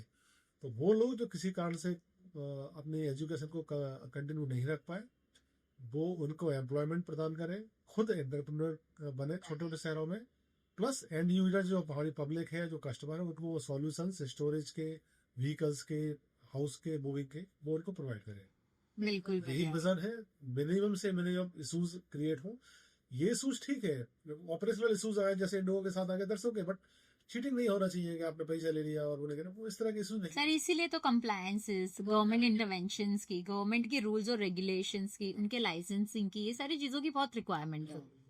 राइट? अगर यहाँ पे ये सेगमेंट में भी अगर गवर्नमेंट का थोड़ा सा रोल प्ले हो गया तो आई एम मेरे श्योर ख्याल से थोड़ा सा भी लॉजिस्टिक्स की तरफ जो गवर्नमेंट का ध्यान जा रहा है, अब थोड़ी सी चीजें चेंज हो रही है। चेंज हो रही है। लॉजिस्टिक्स पॉलिसी आई है, हमने तो अभी 45 ईयर से पहली बार सुनी थी किसी कोई गवर्नमेंट लॉजिस्टिक पॉलिसी भी लेके आई है। अरे वाह, लेबर लॉज आए हैं, हाईवेज बन रहे हैं। एक university, if you know, Vadodara में एक यूनिवर्सिटी गति शक्ति विश्वविद्यालय केवल लॉजिस्टिक्स के लिए बना है, only for logistics, whole university, जहाँ पे आप 11th 12th graduation post graduation उसमें कर सकते हैं। तो चीजें अब थोड़ी सी बदल रही है, नो डाउट। गवर्नमेंट काफी सपोर्टिव है। ये सेक्टर थोड़ा सा कम ध्यान में आया गवर्नमेंट की, बट अब उन्हें ये पता है कि logistics is a big bone of it is very big, it is very every industry. कोई भी इंडस्ट्री बिना इसके सपोर्ट के चल नहीं सकती। बिकॉज यदि हम बी कॉर्पोरेट की बात करें तो एक 100 लोग यदि किसी कंपनी ने इंडिया के बाहर भेजे हैं अपनी किसी फैक्ट्री को सेटअप करने के लिए, ऑफिस के लिए, यदि उनके रिलोकेशन में प्रॉब्लम आ रही है और वो खुद ही सेट नहीं हो पा रहा है तो वहां जाके क्या प्रोडक्ट करेंगे। तो अब थोड़ी सी चीजें बदल रही है, गवर्नमेंट भी सपोर्टिव है, उन तक हम पहुंच रहे हैं। बाकी एमएफआई अपना काम कर रही है। बाकी आप जैसी ऑर्गेनाइजेशन या इस मैसेज को जितने ज्यादा क्रिएटर उतने ज्यादा और ज्यादा सपोर्ट मिलेगा हमें। Thank you so much. ये जो कॉन्वर्जेशन जो पूरा रहा है, आई wish you, firstly I wish you all the best for doing such an amazing work. कहीं ना कहीं आप लोगों को हेल्प ही कर रहे हो, राइट? और कहते हैं ना कि जितना आप हेल्प करोगे उतना आप रिसीव भी करते हो, right? So MFI is doing an amazing work. And आज का जो पूरा कॉन्वर्जेशन रहा है मेरे लिए भी बहुत ज्यादा लर्निंग रहा है, राइट? ये सेगमेंट बहुत ही नया है मेरे लिए, because I have never thought कि मैं मूवर्स सेगमेंट में भी पॉडकास्ट करूंगी। So today was my opportunity, I have learned a lot of. निराली जी, डेफिनेटली हम इनवाइट करते हैं आपको। आप हमारा 9th जो कॉन्फ्रेंस है, नेशनल कॉन्फ्रेंस है, उसको कवर कीजिए। छोटे छोटे ग्रुप्स बना के पॉडकास्ट आपको मौका मिलेगा वहाँ पे पॉडकास्ट करने के लिए एंड पैनल डिस्कशंस करने के लिए। यहाँ तो सिर्फ 2 ही लीडर्स हैं, वहाँ आपको हंड्रेड्स ऑफ लीडर्स मिलेंगे वहाँ। अलग अलग सबके अलग अलग थॉट्स हैं, डेफिनेटली। और एमएफआई इन्वेस्ट नहीं कर रही, एमएफआई के मेंबर इन्वेस्ट कर रहे हैं इंडस्ट्रीज को ग्रो करने के लिए। हम ये नहीं है कि हमें ग्रो करना है, हमें बड़ा बनना है, हम इन्वेस्ट करेंगे, हमारे एसेट्स बने। हमारा जो रहता है, हमारी मूविंग कंपनीज इन्वेस्ट करें इंडस्ट्रीज के लिए और वो ग्रो करें, ताकि उन्हें फील हो कि भाई हम एमएफआई के साथ कहीं जुड़े हैं, कुछ अपॉर्चुनिटीज मिली हैं, इनोवेशंस मिल रहा है। तो हम उन्हीं को पहले बोलते हैं कि आप कीजिए, हैंडल हम करेंगे, आपको प्रॉब्लम नहीं आने देंगे, सारी चीजें हम स्ट्रीमलाइन करके देंगे आपको। Wow, so MFI is indirectly helping people also to, आप पुश भी कर रहे हो, बिल्कुल, राइट? मोटिवेट भी कर रहे हो कि आप खुद करो, हम है आपके पीछे सपोर्ट करने के लिए। इनफैक्ट मैं तो चाह रहा हूँ कि लोग आए इस बिजनेस में, बिजनेस सेट करें। जो हमारा एमएफआई का हेड ऑफिस है वहाँ पे हम लोगों ने ready to move, ready to plug in office बना के रखे हुए। Those who want to come in this industry and who want to do business in relocation, please come. We will provide training, we will provide support, vehicle, warehouse, सब कुछ provide करेंगे। आप आइए। We are not afraid that हमारा competition पैदा होगा या ना है। हम चाहते हैं कि वेलकम है कि आप आइए, लोग जुड़े बिजनेस में, अच्छे लोग जुड़े और कम्युनिटी भी काफी बड़ी हो जाती है, राइट? वो बोलते हैं ना, वो संगठन कोई भी चीज में इम्पोर्टेंट बहुत ज्यादा होता है, उसका रोल प्ले बहुत ज्यादा होता है। एनकरेजिंग कि आप आइए और इस बिजनेस को शुरुआत कीजिए। एमएफआई शुरू करने में भी आपकी हेल्प करेगा। इशूज और ये सब स्कैम फ्रॉड अपनी जगह है, बट अगर आपको इस बिजनेस को करना है तो उसमें जो भी हेल्प चाहिए, और ऑथेंटिकली अगर आप ये बिजनेस को करना है तो you have to make sure that you know MFI के साथ आप जुड़े, और कई सारी चीजें आपको खुद को भी सीखने मिलेगी, राइट? कितने रूल्स एंड रेगुलेशंस होने चाहिए, क्या क्या स्ट्रक्चर को फॉलो करना है, क्या नए ट्रेंड्स है, क्या नई टेक्नोलॉजी है। So I request all my viewers who wants to start with this business, you should definitely visit MFI website and I guess it will be very helpful for you. So thank you so much, we had wonderful and very candid conversation. And एक last message आप मेरे platform के लिए कहना चाहोगे, एक सोच, one idea that changed your life? मेरा आपके व्यूअर्स के लिए इतना ही कहना है कि अवेयर होके अपने सामान को मूव करें, क्योंकि उसमें इमोशंस जुड़े हैं। देने के बाद पछताए ना, पहले ही अपने आप को देखें कि हमें किसे देना है, राइट चॉइस करें और अच्छी मूविंग कंपनीज के साथ मूव करें। Thank you. Thank you so much once again. बहुत ही बढ़िया कॉन्वर्जेशन रहा है sir, and I wish you all the best. And I see MFI अभी तो सिर्फ 350 है. Within 1 or 2 years I completely have an imagination you might have 3,500. Definitely वो है, बिल्कुल होएगा. आप भी सपोर्ट कीजिए, आप अपने व्यूअर्स को भी बोलिए, और आपके भी जितने भी फैमिली फ्रेंड्स हैं उन्हें भी. हम ये नहीं बोलते कि आप हमारे साथ ही मूव कीजिए, but take a suggestion. Correct. तो एक छोटा सा क्वेश्चन आपको बचा सकता है. 100%. So thank you so much once again. Thank you. Thank you Reliance ji. Moving home should never feel like a gamble. Yet, for so many people, it does. Today's conversation wasn't about blaming one side, it was about understanding where trust breaks and who needs to fix it. This industry doesn't need more advertisements, it needs honesty, documentation, and accountability. And customers who ask the right questions before trusting their life in boxes. If this episode made you pause, question, or rethink, then that's the purpose of Ek Soch. Because change doesn't start with systems, it starts with awareness. I'm Nirali Pandya. Thank you Alok ji and Ajit Sharma for speaking the uncomfortable truth. Until next time, think before you move. And this was Ek Soch.